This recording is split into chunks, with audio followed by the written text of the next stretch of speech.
जी, तो आज की इस वीडियो में हम देखेंगे कि परपेचुअल इन्वेंटरी सिस्टम और पीरियोडिक इन्वेंटरी सिस्टम दोनों की एक्सप्लेनेशन, दोनों का इंट्रोडक्शन और दोनों का डिफरेंस ये आज आपके सामने यहाँ पर रख देंगे। आपने इन दोनों को अच्छी तरह से समझ लेना है। तो परपेचुअल इन्वेंटरी सिस्टम एक ऐसा इन्वेंटरी सिस्टम है जिसमें हम डे टू डे रिकॉर्डिंग करते हैं इन्वेंट्री की। हम कह सकते हैं कि जो इन्वेंट्री है,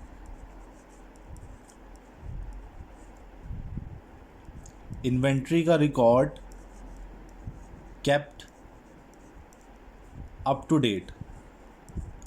इसमें हम इन्वेंट्री का रिकॉर्ड अप टू डेट रखते हैं, यानी कि डेली इन्वेंट्री की रिकॉर्डिंग करते हैं। कितनी इन्वेंट्री रिसीव हुई, कितनी इन्वेंट्री इशू हुई, वो साथ साथ रिकॉर्डिंग करते हैं। यहाँ पे हम ये भी कह सकते हैं रिकॉर्डिंग अप टू डेट का मतलब है रिसीट्स, जो भी इन्वेंट्री पूरा दिन में रिसीव हुई और जितनी भी इन्वेंट्री पूरा दिन में हमने इशू की या सेल की,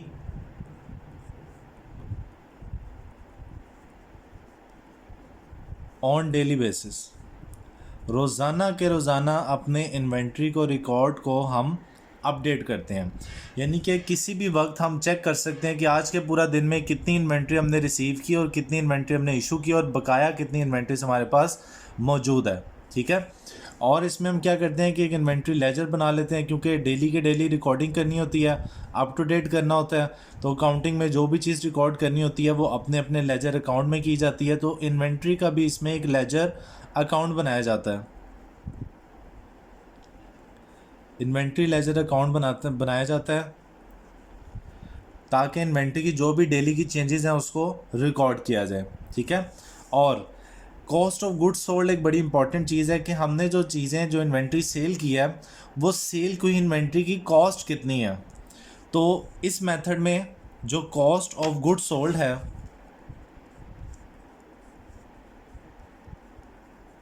cost of goods sold can be ascertained.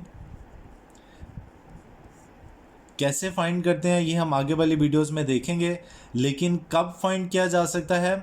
Any time. Cost of goods sold can be ascertained any time during accounting period. हमें cost of goods sold find करने के लिए अकाउंटिंग पीरियड एंड होने का wait करने की ज़रूरत नहीं है। हम किसी भी दिन, किसी भी घंटे में अपने इन्वेंट्री रिकॉर्ड्स को चेक करते हुए कॉस्ट ऑफ गुड्स सोल्ड को चेक कर सकते हैं कि हमने अभी तक साल में कितनी गुड्स को सेल कर दिया और उनकी कॉस्ट क्या है। और इसमें जो फिज़िकल काउंट है वो भी साल में एक दफ़ा किया जाता है। Physical count is done at least once in a year. Physical count साल में एक दफ़ा एटलीस्ट ज़रूर किया जाता है। और इसमें इन्वेंट्री लेजर के साथ साथ हम एक स्टोर लेजर कार्ड भी बनाते हैं, जिसको आगे वाली वीडियोस में हम सीखेंगे। तो ये परपेचुअल इन्वेंट्री सिस्टम का इंट्रोडक्शन है कि इसमें क्या होता है। Inventory record up to date रखते हैं, जो भी रिसीट्स और इन्वेंट्री की इश्यू हो वो डेली बेसिस पर रिकॉर्ड करते हैं। इन्वेंट्री लेजर अकाउंट भी बनाते हैं, स्टोर लेजर कार्ड भी बनाते हैं। कॉस्ट ऑफ गुड्स सोल्ड हम साल में किसी भी वक्त असर्टेन कर सकते हैं, फाइंड कर सकते हैं। और फिज़िकल काउंट भी इसमें किया जाता है, लेकिन एटलीस्ट साल में एक दफ़ा ज़रूर फिज़िकल काउंट करते हैं। ठीक है। अब ये जो पीरियोडिक इन्वेंट्री सिस्टम है, इसमें तो जी कोई अप टू डेट रिकॉर्ड नहीं बनाया जाता। No up to date record. अब ये देखें डिफरेंस दोनों का कि परपेचुअल में तो डेली के डेली रिसीट्स और इशू हम रिकॉर्ड करते हैं, अप टू डेट रिकॉर्ड्स रखते हैं, लेकिन पीरियोडिक इन्वेंट्री सिस्टम में हम कोई अप टू डेट रिकॉर्ड नहीं रखते।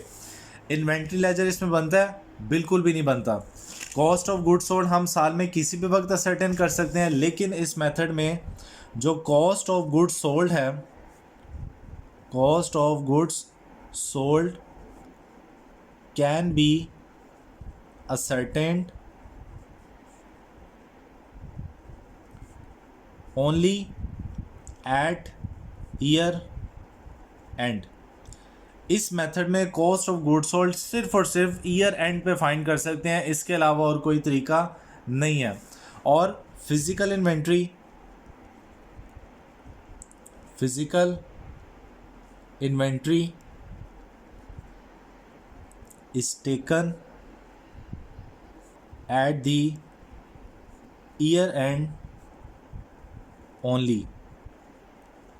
इस मेथड में फिजिकल इन्वेंट्री सिर्फ और सिर्फ ईयर एंड में ही की जाती है, मिडल ऑफ द ईयर हम फिजिकल काउंट नहीं करते। तो अब ये दोनों मेथड का डिफरेंस आपके सामने है। मेन यही है कि परपेचुअल इन्वेंट्री सिस्टम में अप टू डेट रिकॉर्ड्स होते हैं, जबकि पीरियोडिक में अप टू डेट रिकॉर्ड्स नहीं होते। इसमें इन्वेंट्री लेजर बनता है, इसमें इन्वेंट्री लेजर नहीं बनता। परपेचुअल इन्वेंट्री सिस्टम में कॉस्ट ऑफ गुड्स सोल्ड किसी भी वक्त असर्टेन कर सकते हैं, और कैसे करते हैं ये नेक्स्ट अगली वीडियोस में देखेंगे। लेकिन इस मेथड में कॉस्ट ऑफ गुड्स सोल्ड सिर्फ और सिर्फ ईयर एंड पर ही कैलकुलेट कर सकते हैं। इसमें फिजिकल काउंट साल में एक दफ़ा करना ज़रूरी है, जबकि एक से ज़्यादा बार भी कर सकते हैं। जबकि इस मेथड में फिजिकल काउंट सिर्फ और सिर्फ साल के एंड में किया जाता है। एक बहुत ज़्यादा क्वेश्चन जो स्टूडेंट करते हैं कि कौन सा मेथड एक्सेप्टेबल है और कौन सा मेथड कौन से बिजनेस ऑर्गेनाइजेशन ज़्यादा फॉलो करते हैं, कौन सा बेटर है किस ऑर्गेनाइजेशन के लिए। तो स्टूडेंट, जो परपेचुअल इन्वेंट्री सिस्टम है ये उस बिज़नेस के लिए ज़्यादा इंपॉर्टेंट है जहाँ पर लार्ज नंबर ऑफ ट्रांजैक्शंस हो, large number of sale transactions हो, जहाँ पे बहुत ज़्यादा चीज़ों की सेल परचेज हो रही हो। जैसे इसकी एग्जांपल्स आप मेडिकल स्टोर्स के साथ ले सकते हैं, ग्रोसरी स्टोर्स, जहाँ पे बहुत ज़्यादा सेल ट्रांजैक्शंस होती हैं। ठीक है, सेल अमाउंट हाई है, ट्रांजैक्शन बहुत ज़्यादा हैं, लेकिन पीरियोडिक इन्वेंट्री सिस्टम वहाँ पे सूटेबल है जहाँ पे सेल ट्रांजैक्शन बहुत ज़्यादा ना हो। जैसे कोई गाड़ियों का शोरूम है, या एसीज़ का शोरूम है, या फर्नीचर का शोरूम है, वहाँ पे हम पीरियोडिक इन्वेंट्री सिस्टम के मुताबिक अपनी इन्वेंट्री को रिकॉर्ड कर सकते हैं। अब कॉस्ट ऑफ गुड्स सोल्ड तो हम साल में इसके किसी भी वक्त सर्टेन कर सकते हैं। कैसे करते हैं वो हम स्टोर लेजर कार्ड की मदद से करते हैं, जो आगे सीखना है। लेकिन पीरियोडिक इन्वेंट्री सिस्टम में साल के एंड में जो कॉस्ट ऑफ गुड्स सोल्ड हम फाइंड करते हैं उसका फॉर्मूला आप यहाँ पे नोट कर लें। Cost of goods sold periodic inventory system में इस फॉर्मूले से फाइंड की जाती है। सबसे पहले लिखते हैं inventory at the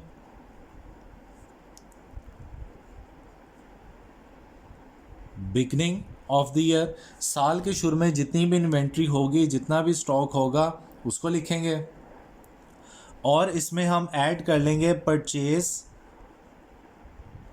during the year. साल में जितनी भी परचेज की होंगी उन सब का टोटल करके यहाँ पे हम परचेजेस लिख देंगे और इन दोनों को ऐड कर लेंगे। इसे बोलते हैं cost of goods available for sale.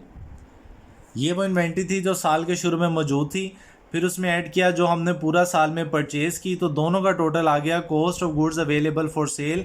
ये वो तमाम गुड्स की कॉस्ट है जो कि सेल के लिए अवेलेबल है। इसमें से जब हम लेस कर देंगे inventory at the end of year, वो लेस कर देंगे, और तो ये हमारे पास आ जाएगा कॉस्ट ऑफ गुड्स सोल्ड। ठीक है जी, इस तरह से हम कॉस्ट ऑफ गुड्स और पीरियोडिक इन्वेंट्री सिस्टम में फाइंड करेंगे। ईयर एंड इन्वेंट्री कैसे निकलेगी, आपको बताया कि फिजिकल काउंट इसमें साल के एंड में सिर्फ एक दफ़ा किया जाता है, और वही क्लोजिंग इन्वेंट्री होती है। यही इन्वेंट्री अगले साल में ओपनिंग इन्वेंट्री बन जाती है, और अगले साल के आखिर में फिर फिजिकल काउंट कर लिया जाता है। तो एक दफ़ा फिजिकल काउंट करते हैं, वही एंडिंग इन्वेंट्री होती है, और फिर उसी की मदद से इस फॉर्मूले से हम इस मेथड में cost of goods sold find कर लेते हैं। ओके, तो नेक्स्ट है अकाउंटिंग एंट्रीज। ये इन्वेंट्री सिस्टम के दोनों मेथड हैं, परपेचुअल इन्वेंट्री सिस्टम और पीरियोडिक इन्वेंट्री सिस्टम। तो अब हम देखेंगे कि हम परपेचुअल इन्वेंट्री सिस्टम में और पीरियोडिक में दोनों को कंपेयर करेंगे, किस तरह से हम इन्वेंट्री को रिकॉर्ड करते हैं, क्योंकि इन्वेंट्री एंट्रीज़ की मदद से रिकॉर्डिंग की जाती है। तो एंट्रीज आपने सीखनी है इन दोनों मेथड्स की, और दोनों का फ़र्क भी हम देखते रहेंगे। तो सबसे पहले जो जी परपेचुअल इन्वेंट्री सिस्टम अगर है और हमने इन्वेंट्री परचेज़ किया, तो परपेचुअल इन्वेंट्री सिस्टम में एंट्री होगी, डेबिट करेंगे इन्वेंट्री अकाउंट, और क्रेडिट करेंगे हम क्रेडिटर्स, सप्लायर्स या अकाउंट्स पेबल। तीनों में से कोई भी। मतलब यही है कि अगर हमने क्रेडिट पे उधार पे परचेज़ किए हैं तो इन्वेंट्री डेबिट होगी, और क्रेडिटर, सप्लायर या अकाउंट पेबल जो भी हैं उसको हम क्रेडिट कर दिया करेंगे, या क्रेडिटर या सप्लायर का नाम इधर आ जाता है।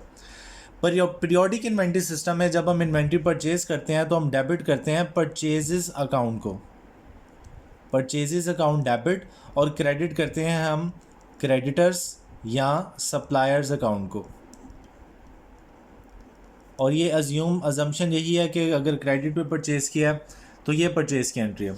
उसके बाद अगर परचेज़ की इन्वेंट्री को हम रिटर्न कर देते हैं, तो जस्ट आपने इस एंट्री को रिवर्स कर देना। हम वो क्रेडिटर्स या सप्लायर्स को डेबिट कर लेंगे और क्रेडिट कर देते हैं इन्वेंट्री को, क्रेडिटर अकाउंट डेबिट और इन्वेंट्री अकाउंट क्रेडिट। जबकि पीरियोडिक इन्वेंट्री सिस्टम में जब हम इन्वेंट्री को रिटर्न करते हैं तो एग्जैक्टली ये एंट्री तो रिवर्स नहीं होती, लेकिन क्रेडिटर्स डेबिट हो जाते हैं। और रिटर्न के लिए जो हम अकाउंट यूज़ करते हैं वो है परचेज रिटर्न। परचेज को क्रेडिट नहीं करते इसमें हम इसमें एक अलग अकाउंट है परचेज रिटर्न, उसको क्रेडिट किया जाता है। ओके, ये रिटर्न की इन्वेंट्री एंट्री। नेक्स्ट है फ्रेट पेड। आपको पता है कि जब हम इन्वेंट्री मंगवाते हैं, इन्वेंट्री आती है तो ऑब्वियसली वो किसी ना किसी ट्रांसपोर्टेशन पे आती है, तो उसका जो भी हम किराया या फ्रेट पे करते हैं, तो परपेचुअल इन्वेंट्री सिस्टम में फ्रेट पे करने पर डेबिट किया जाता है इन्वेंट्री को, क्योंकि फ्रेट इन्वेंट्री का पार्ट समझा जाता है, और क्रेडिट करते हैं हम कैश को। लेकिन पीरियोडिक इन्वेंट्री सिस्टम में एक अलग से एक्सपेंस में इसको रिकॉर्ड किया जाता है जिसका नाम है कैरेज इनवर्ड। फ्रेट इनवर्ड भी बाज़ बुक्स में बाज़ राइटर्स इसको फ्रेट इनवर्ड भी लिखते हैं। दोनों का मतलब यही है कि एक्सपेंस को डेबिट कर देते हैं और कैश को क्रेडिट कर देते हैं। फिर जो इम्पोर्टेंट एंट्री समझने वाली है वो है सेल की एंट्री। परपेचुअल इन्वेंट्री सिस्टम में जब सेल की जाती है तो दो एंट्रीज होती हैं। पहली एंट्री में हम डेबिट करते हैं कस्टमर्स, उधार पे अगर सेल है, या डेटर्स, या अकाउंट रिसीवेबल, तीनों में से किसी एक चीज़ को डेबिट कर लिया जाता है, और क्रेडिट करते हैं हम इसमें सेल्स को। सेल अमाउंट के साथ ये एंट्री कर दी जाती है, ठीक है।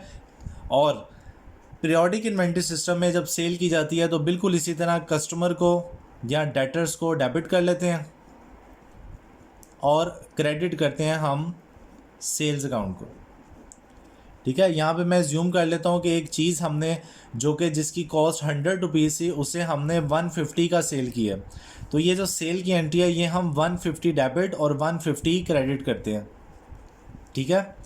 दूसरी एंट्री इसमें की जाती है परपेचुअल इन्वेंट्री सिस्टम में, जो हमने इन्वेंट्री सेल कर दी उससे हम डेबिट करते हैं कॉस्ट ऑफ गुड्स सोल्ड और क्रेडिट करते हैं हम इन्वेंट्री को, ठीक है। और ये जो उसकी कॉस्ट अमाउंट है उसके साथ एंट्री की जाती है, जबकि पीरियोडिक इन्वेंट्री सिस्टम में इस कॉस्ट की कोई एंट्री नहीं की जाती। तो परपेचुअल में दो एंट्रीज होती हैं, कस्टमर डेबिट सेल्स क्रेडिट, और cost of goods sold debit और इन्वेंट्री क्रेडिट। ये एंट्री सेल अमाउंट के साथ और ये एंट्री कॉस्ट अमाउंट के साथ। फिर इसी तरह अगर सेल की गुड्स रिटर्न हो जाएं, कस्टमर्स हमारे गुड्स रिटर्न कर दें, तो जिस तरह सेल में दो एंट्रीज होती हैं, रिटर्न की भी दो एंट्रीज होती हैं। सबसे पहले तो हम डेबिट करते हैं इसमें सेल्स रिटर्न्स,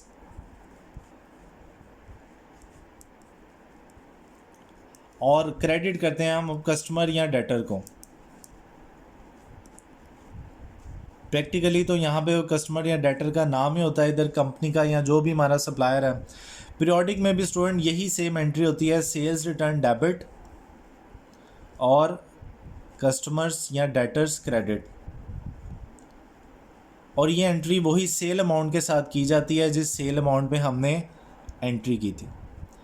फिर इसके साथ साथ ये जो एंट्री की थी cost of goods sold debit और इन्वेंट्री क्रेडिट, इसको भी रिवर्स करना है। इन्वेंट्री को डेबिट करना है क्योंकि इन्वेंट्री वापस रिसीव हो रही है, और कॉस्ट ऑफ गुड्स सोल्ड को क्रेडिट करना है, और ये अमाउंट कॉस्ट अमाउंट के साथ, ये एंट्री कॉस्ट अमाउंट के साथ की जाती है, और इसमें पीरियोडिक इन्वेंट्री सिस्टम में कोई एंट्री नहीं होती। तो ये वन बाय वन जो मैक्सिमम एंट्रीज थी दोनों मेथड्स की देख ली। परचेज ऑफ इन्वेंट्री में दोनों की एंट्रीज, रिटर्न की एंट्री, फ्रेट पेड की, सेल में दो एंट्रीज होंगी, यहाँ पर एक ही एंट्री है, और रिटर्न की भी फिर परपेचुअल में दो एंट्रीज और ये एंट्री। तो ये पीरियोडिक और परपेचुअल इन्वेंट्री सिस्टम है, दोनों की अकाउंटिंग सिस्टम आपने देखा कि इन्वेंट्री को हमने किस तरह से रिकॉर्ड करना है। जो भी मेथड हम फॉलो करेंगे उसी मेथड के मुताबिक परचेज, रिटर्न, फ्रेट, सेल और रिटर्न की एंट्रीज की जाती हैं। ओके।